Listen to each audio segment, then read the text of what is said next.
Shalom Elohim, haleluya, puji nama Tuhan. Semangat pagi Bapak Ibu Saudara yang dikasihi Tuhan kita Yesus Kristus. Jumpa lagi bersama saya Pendeta Samuel Mabuntu dalam Renungan Pagi ke 2650 hari Renungan Pagi ini mengudara. Puji Tuhan. Bapak Ibu Saudara yang dikasihi Tuhan, sebelum kita membaca, mendengarkan dan merenungkan firman Tuhan hari ini, mari kita berdoa, minta pimpinan Roh Kudus. Kita berdoa. Bapa di surga, berbicaralah kepada kami semua, pakai firman Tuhan ini untuk menegur kami, menasihati kami, meneguhkan iman percaya kami, dan memberkati kami semua. Di dalam nama Tuhan Yesus yang adalah firman Allah yang hidup, kami berdoa. Amin. Haleluya. Bapak Ibu Saudara yang dikasihi Tuhan, bersama dengan saya kita akan belajar Alkitab dari kitab Kejadian sampai kitab Wahyu. Mari buka Alkitab kita.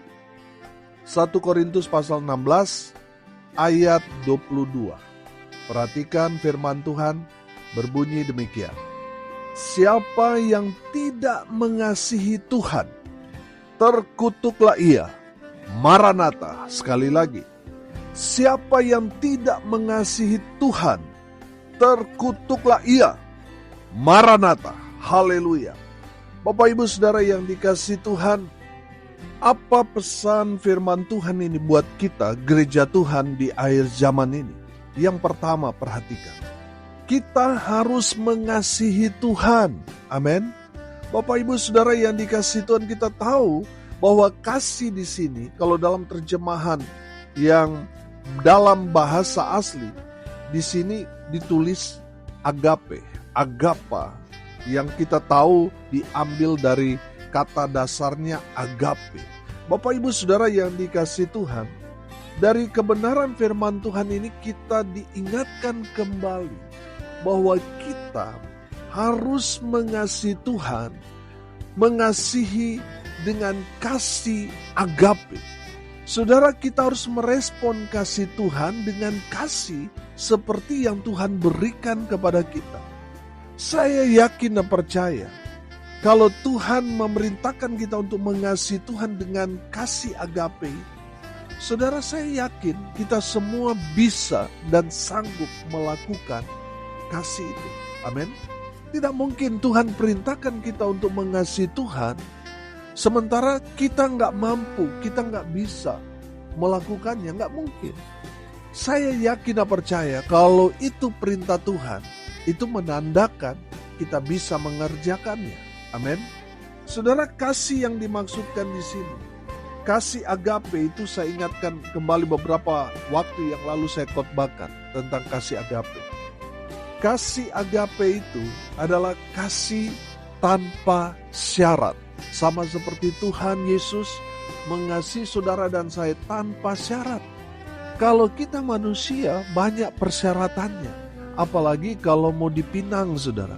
Oh, harus sekian banyak babi, sekian banyak kerbau, sapi, kuda yang harus dipotong. Itu berarti kasih kita bersyarat. Kasih Tuhan tidak bersyarat. Amin. Jadi kalau saudara mau melakukan kebenaran firman Tuhan ini, mari kita mau belajar mengasihi sesama kita tanpa syarat. Amin. Oh, kalau dia baik, baru saya baik. Itu berarti kasih kita itu kasih yang bersyarat. Kasih agape itu, walaupun dia tidak baik, padahal saya sudah berbuat baik, saya tetap mengasihi dia. Itu kasih agape. Amin. Kasih agape yang kedua, saudara, kasih tanpa batas. Kalau kita manusia ada batasnya. Apalagi kalau sudah menyinggung kesabaran. Wah, itu ada batasnya Pak Pendeta. Jangan sampai ketiga kali. Kalau ketiga kali tangan ini yang akan melayang. Saudara, kalau demikian kasih kita itu ada batasnya. Makanya saudara, Petrus bertanya kepada Yesus, harus berapa kali kami harus mengampuni sesama kami yang berbuat salah kepada kami? Apakah 7 kali? Saudara yang dikasihi Tuhan, dari kebenaran firman Tuhan itu kita belajar bahwa kita harus melepaskan pengampunan kepada sesama kita 70 kali 7 kali.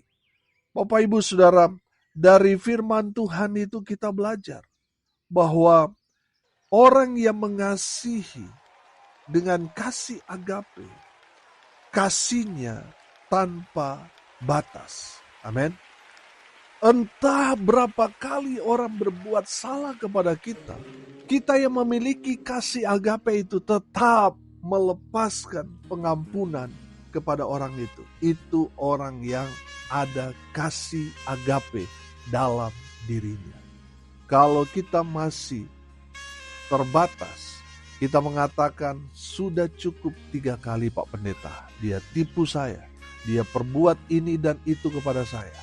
Saya tidak akan lagi mengampuni dia sampai saya mati. Itu menandakan saudara tidak memiliki kasih agape.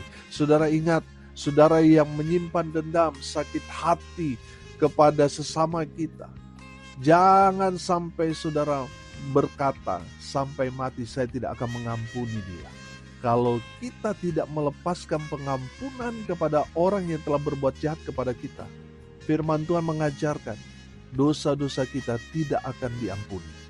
Bapak Ibu Saudara, kenapa sih Tuhan izinkan memang ada orang-orang yang menjengkelkan di sekitar kita, yang membuat kita geram, marah kepada orang itu, membuat kita sakit hati. Saudara, dari makna pengampunan kita belajar, ternyata Tuhan memang izinkan mereka ada di sekitar kita untuk membantu kita, untuk menolong kita, supaya kita melepaskan pengampunan kepada mereka, supaya dosa-dosa kita juga terlepas, dibebaskan, diampuni dalam nama Tuhan Yesus. Amin. Jadi jangan membatasi diri saudara. Lepaskan pengampunan kepada orang yang telah berbuat salah kepada kita. Mungkin dia sudah berbuat salah 3, 4, 5, 7, 10 kali. Pada kita lepaskan pengampunan. Bersyukur kepada Tuhan, Tuhan kirim orang-orang seperti itu kepada kita, supaya apa? Kita melepaskan pengampunan, dosa-dosa kita diampuni. Amin. Haleluya. Bapak Ibu Saudara yang dikasih Tuhan, kasih agape yang berikut adalah kasih yang rela berkorban. Lihat Yesus, dia rela berkorban. Dia memberikan dirinya buat saudara dan saya. Karena apa? Karena kasihnya yang begitu besar kepada kita. Oh haleluya.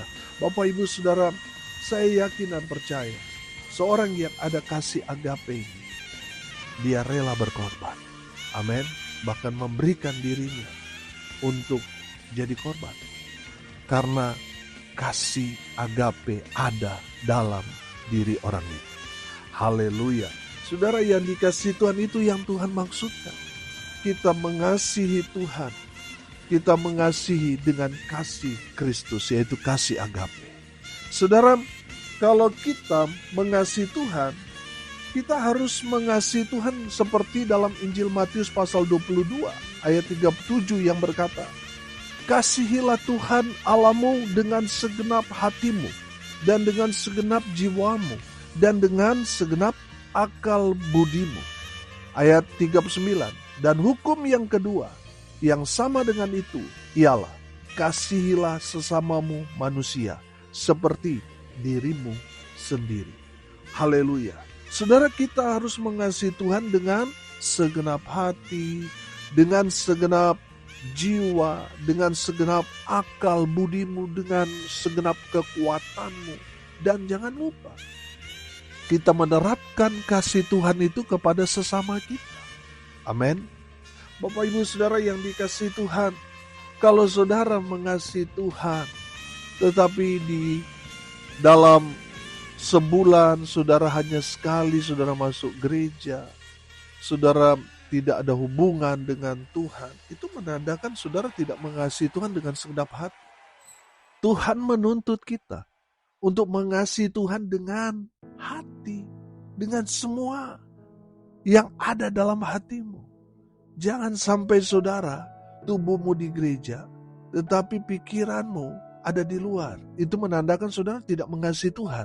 Makanya orang-orang seperti itu dalam ibadah gak fokus kepada Tuhan. Bapak Ibu Saudara, Tuhan mau saudara mengasihi Tuhan dengan segenap hati.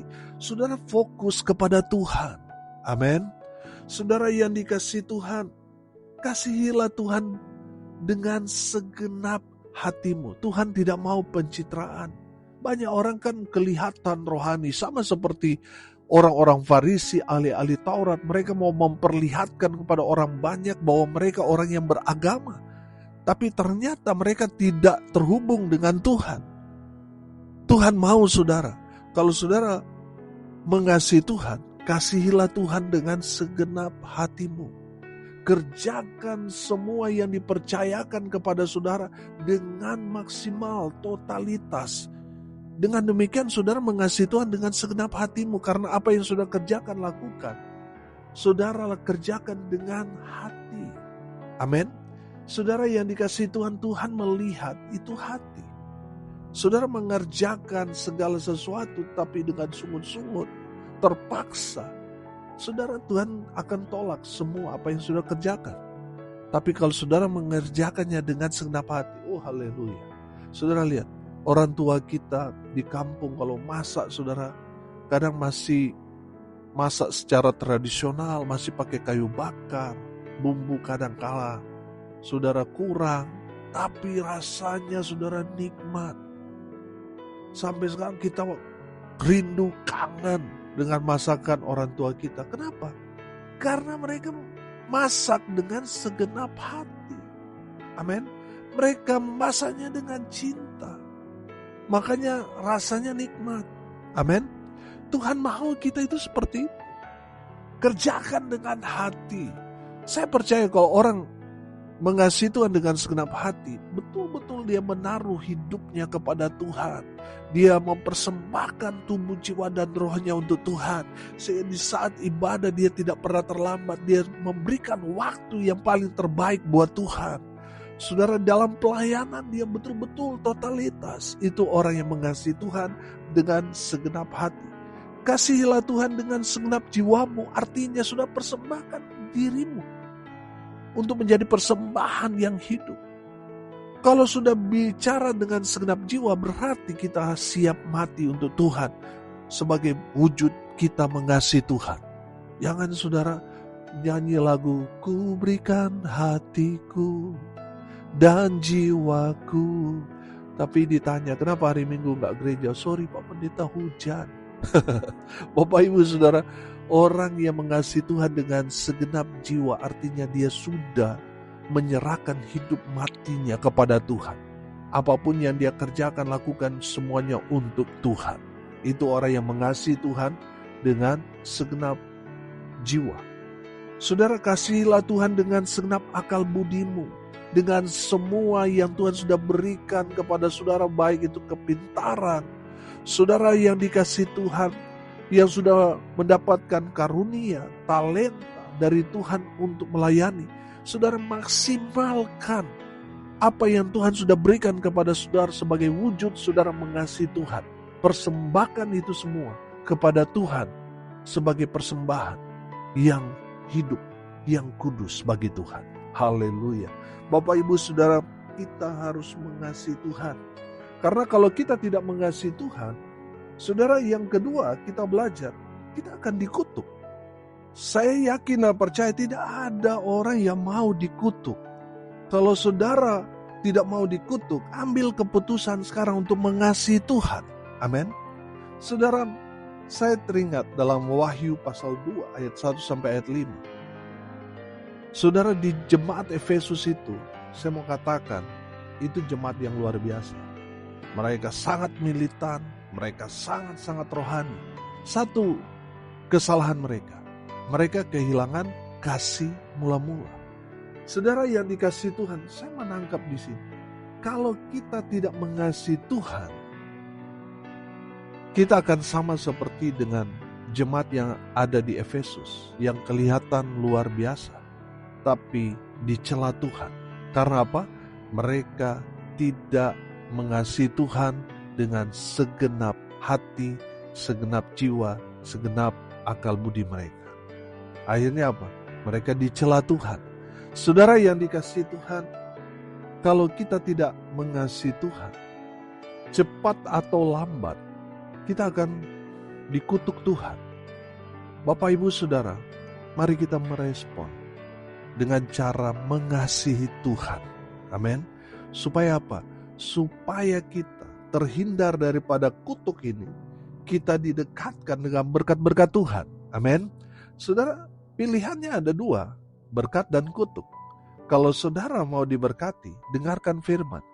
Kasihilah Tuhan Allahmu dengan segenap hati, segenap jiwa, segenap akal budimu, segenap kekuatanmu. Dan jangan lupa, terapkan itu dalam kehidupanmu dengan sesama. Amin. Kalau tidak, kita akan terkutuk. Saudara ingat dalam 1 Korintus pasal 13 ayat 1 sampai ayat 3, itu orang-orang hebat. Ada orang pintar, ada orang yang diberikan karunia, orang sosial, tetapi semuanya sia-sia karena mereka tidak ada kasih agape dalam diri mereka. Saudara yang dikasihi Tuhan, apapun yang saudara punya, miliki saudara, itu akan menjadi sampah di hadapan Tuhan kalau tidak ada kasih, kalau tidak ada Yesus dalam diri saudara. Bapak, Ibu, Saudara, kalau kita tidak mengasihi Tuhan, tidak ada Yesus dalam diri kita, hidup kita akan terkutuk. Saudara yang dikasihi Tuhan, perhatikan kata terakhir, Maranatha. Amin. Arti dari Maranatha, Tuhan datanglah. Haleluya.